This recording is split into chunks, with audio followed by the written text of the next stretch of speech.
Oh, hey, and welcome back to the number one support workers advice line.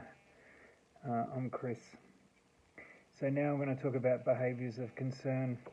So, all we need to keep in mind is that all behaviour is communication. So, it's the way that the client communicates. Um, it doesn't necessarily have to be something is really wrong. It can be like a minor thing, a minor annoyance, a minor trigger. So, our job is to be aware of those triggers. If it's a high risk sort of situation, we should be well aware and briefed by our supervisor on triggers for behaviour of concern. Also, some clients have been in structures where they haven't been treated that well in the past. If they're very old, they may have had very bad things happen to them in care settings.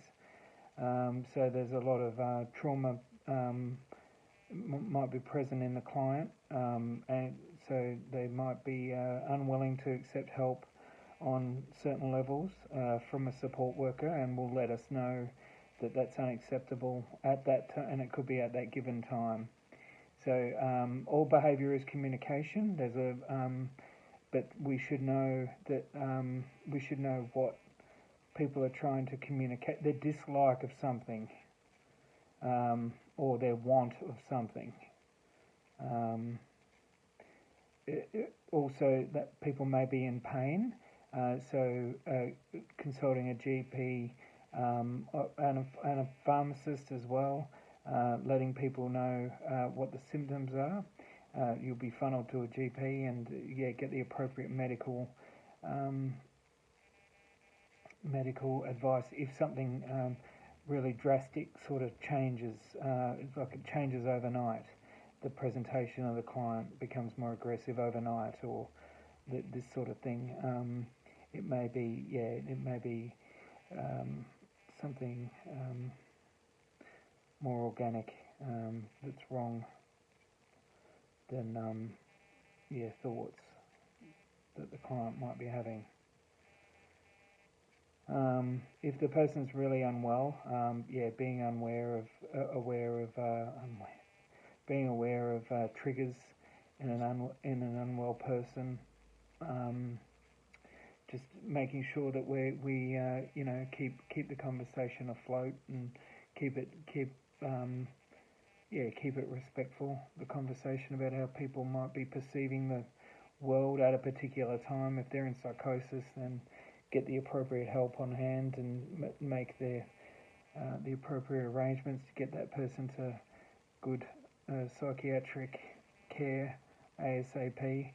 Um, we're talking about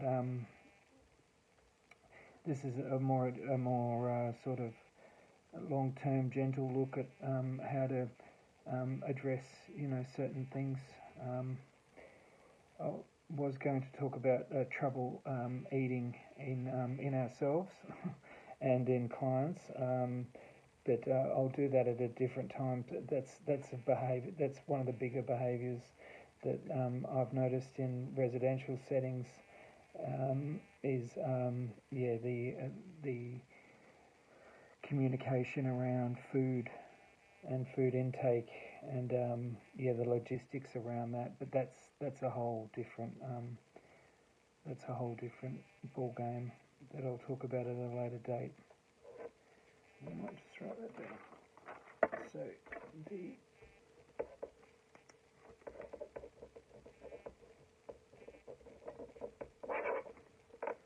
So with the find out what the person likes, what keeps them comfortable. Have a deep respect of where they are coming from as well. So knowing what sort of age bracket they're in, their family background, their how it was societally for them growing up. You can guarantee that some people have experienced some form of abuse in their past. You don't have to hold a trauma lens over the person, but you can certainly be aware that they probably haven't had, at some point in their life, haven't been treated the best. That's a bit of a given, for a lot of people. it should be at your forefront of the mind that something, and as people get older or they deteriorate in capacity or, brain function, these behaviours tend to come out a bit later on in life. Sort of defence behaviours, avoidance, lashing out, critical verbosity, verbally critical, pushing people around, bullying, things like this might be, co-signs of, some innate sort of injustice that might have happened to them once, or,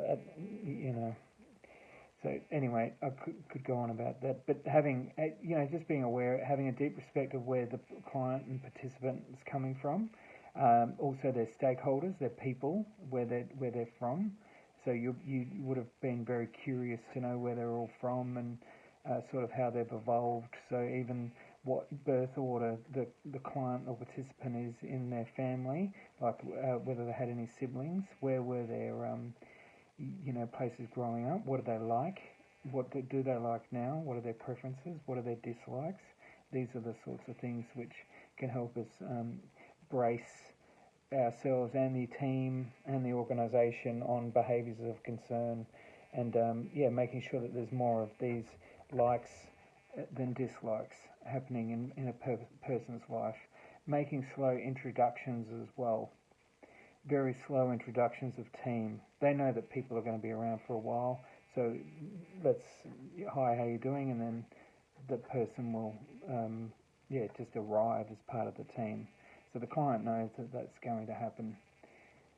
Yeah. So knowing what voice to use with a client. So whether some people like it fairly like little snippets, short responses. Some people like us to sort of just keep mumbling something along coherently for them to concentrate on, but really slowing the voice down, taking deep breaths, letting the client know that you're with them and it's all going to be okay. You can sort of just cajole that sort of response in your breathing and your mannerisms, keeping it right down. When I like to make myself fairly small if I'm with somebody escalating who has no business escalating. I like to just make myself a bit smaller, but keep everything in mind. Like the exit doors, the door to the exit needs to be in mind because it might come up if you have to get away from somebody having a behaviour of concern. Also making sure that nothing is going to break and everything's off, out of harm's way. So you can make it should be sort of proofed anyway against that sort of thing if the client is there a lot of the time. So that'd be something that we need to do to ensure that the place is safe for the individual foremost and the support worker. We don't really want to step out and leave the person alone though. We want to help them de-escalate. So we want to help them come down. We do that with presence and breathing. So we're getting close. We'll use our voice. We've already established rapport, otherwise we have no business being there. If we can't help this person de-escalate, we don't have, and we haven't put in a good effort to learn how to de-escalate that client, then we don't have any business being there in that support session with them. So using your voice to bring the person down, speaking rhythmically, maybe introducing a new concept, depends on the person's capacity. If they can be easily diverted. Usually a third person is a really good way of de-escalating, unless there's a certain disorder at present where the person just wants to keep raging and drawing everyone in. That's a different story, but that'll be down to your work health and safety risk assessments. That'll be up to your organisation's policies and procedures. That'll be up to their making sure all that's in good order, so that the client can be cared for in a gainful manner out in the community, and their NDIS plans can be executed by a good, competent service provider which understands the client's needs, with good support workers who seek supervision on behaviours of concern. And it should be number 1 and number 2 in your risk assessments as well. You should have a risk assessment attached to an ILP. The risk assessment should be signed off by an OT or other allied health professional, depending on the ailment. But if it's a behaviour concern, there should be some ideas on de-escalation. There might be a behavioural support practitioner involved in the ILP. Anyway, how to interpret what's about to go wrong. So having that sort of in the back of your mind, what triggers clients. So we spoke about that. How to record it. So how to record it in a non-judgmental tone. Just 3 points will do. What happened? Of course, you've got to put the time in, but then 3 points of description. So what happened? How did it come down? And what are we going to do next? What happened? How did it come down? And what are we going to do next? Just those 3 things can be in the case note, and then escalate to your supervisor. And they'll come in and get some conversations going with the client, stakeholders if necessary, but just really work out what's going on with the client. Because behaviour is a concern, all behaviour is communication. Explore possible triggers, so this is all in that as well. So exploring anticipating if you're going out to a new place or there's going to be new people, there's going to be someone there that person doesn't like, anticipate that might be a problem, and just sort of let your team know and keep that in mind, anticipating triggers. Could be animals out in the community, it could be a cat walking down the street might set someone off. You need to have all this sort of information at hand. If you don't, then if an event goes down, you need to be curious about why it's happening and look around for the reasons. Introduce the staff as a team, so people need to be reassured that they're wrapped around, that there's scaffolding of support around them. There's you as a support worker, there's a team leader behind you, there's their boss, there's this organisation, there's instances for community building. We can have a barbecue, Christmas days, things like this, get-togethers, vaccination hubs at the moment. So, just introduce the staff as a team around lots of other people with a disability as well, and you're all trying to do the best. Give some reassurance on why the behaviours need to exist. Let that person know that it's your job to get to the bottom of, making sure they're comfortable and understanding their needs as best possible. That's what you will get paid for. Build relationships. So this will all be building relationship. Building relationship is at the core of everything that I'm trying to impart here.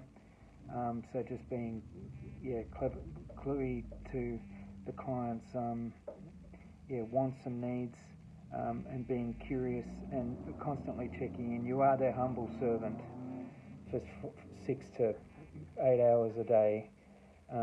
You may as well do it well and be the exception. Back to that, if people are really escalating and they have a behaviour management plan which takes them up to calling in locum services or clinical intervention out in the community at ungodly hours, then make sure that happens. So this isn't about medication prescription or medication prescription or allocation or administering at any point, that people in the community with those sort of conditions are fairly heavily monitored, and so that. But I'm just saying, if there's an escalation in behaviours of concern, always go for the route most effective, which is invariably clinical intervention of some kind. There'll be a 24-hour mental health line in your area for the government. Use external advice. So any allied health that has had anything to do with the person, it might even be foot pain. It could be anything might really annoy people. There might be, if it's a comorbid situation, there's diabetes present in a client, that might be something that needs to be addressed, how that person is within their regime. Diabetes management in group home settings is very intense, and it's the client has to be really compliant to that for it to not to be intermittently troublesome. But that's something that we'd just being so I guess. Using external advice, but being holistic in our own view, and realising what services they're involved with. Co-opt family in meetings about the behaviour if appropriate. So if it's a younger person, or if there's a very old person sometimes the family can be the problem here. So let's sort of address that on an individual basis. Whether or not the family should be co-opted or the good family member should be in on the conversation. See if that's appropriate, but maybe it's not in these adult settings.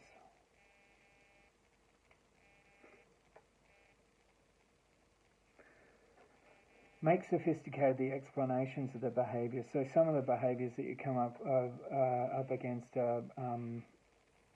they're sometimes abhorrent and not very nice to witness. And we want to turn our back and say, how dare they be like that? But that's not our job. Our job is to understand why the extremes needed to be reached in the communication, whether it's hyper frustration or hyper stimulation. So it's our job to give that voice for the client, because they're not going to be. You'll be around in the job for 3 to 5 years, but you'll pass on to somebody else, and that person's just going to keep getting older and, hopefully being better understood, and you want to contribute to that as that goes.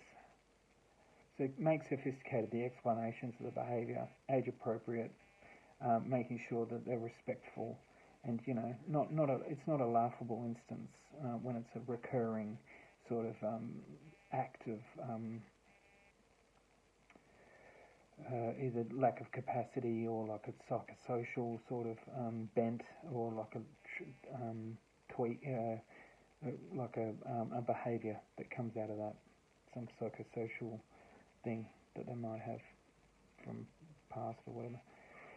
Surround the client with competent people who the client likes, so making sure that the client is really comfortable with their team, and there's people like people generally, and there's got to be somebody. So just keep circulating through your available workforce to who can match their. If you're a support worker, just keep trying to build rapport. If you don't get along, then maybe jump out and go do something else. It's up to you. But just try to give it as best a chance you can. Usually, the younger, the more sort of lashing out and stuff happens, the angriness and that. If you'd be able to help that, alleviate that to some.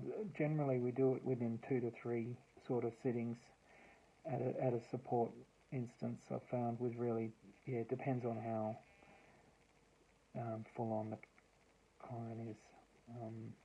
But we could talk about that some other time. There must be someone that they like readily available, like 5 days a week out of the schedule. Must be somebody that they really get along with.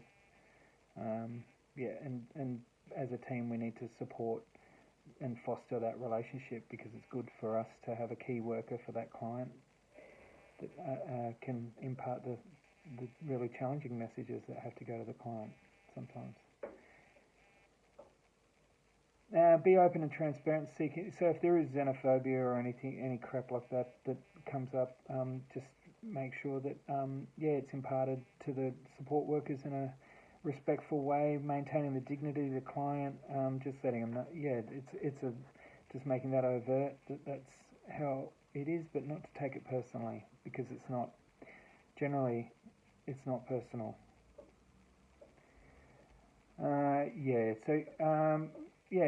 Maintain dignity for the client whilst they're having their meltdown or whatever's going on.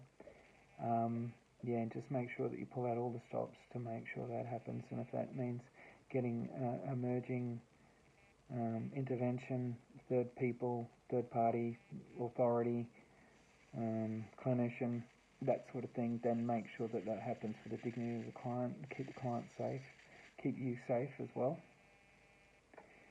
Document accordingly. So just notes. The more notes, the better. Just email it all to your supervisor, and then you can both you and a teammate or something can dissect how to enter it into your WHS system, your risk assessment systems. Get the client in on their management plan. So when if it is if there are emotional outbursts, there's dysregulation there, then the client might be happy to discuss these events in hindsight after they've happened, and might be really calm and quite lucid about what they want to say about their care plan and how they want to be treated next time it goes down. So just definitely have a review after every big incident that happens, or even small ones. Have some sort of review with the client at its core would be my suggestion, if you can manage it. The client at its core, in deep review and deep reverence for the behaviour that occurred and why. A deep curiosity, it's showing a deep curiosity that you want to get to the bottom of it, and assure the client that this is really important to you as an organisation, as a service provider, to get to the bottom of what occurred. Okay, thanks a lot. Thanks for that. That's all I have. Thank you.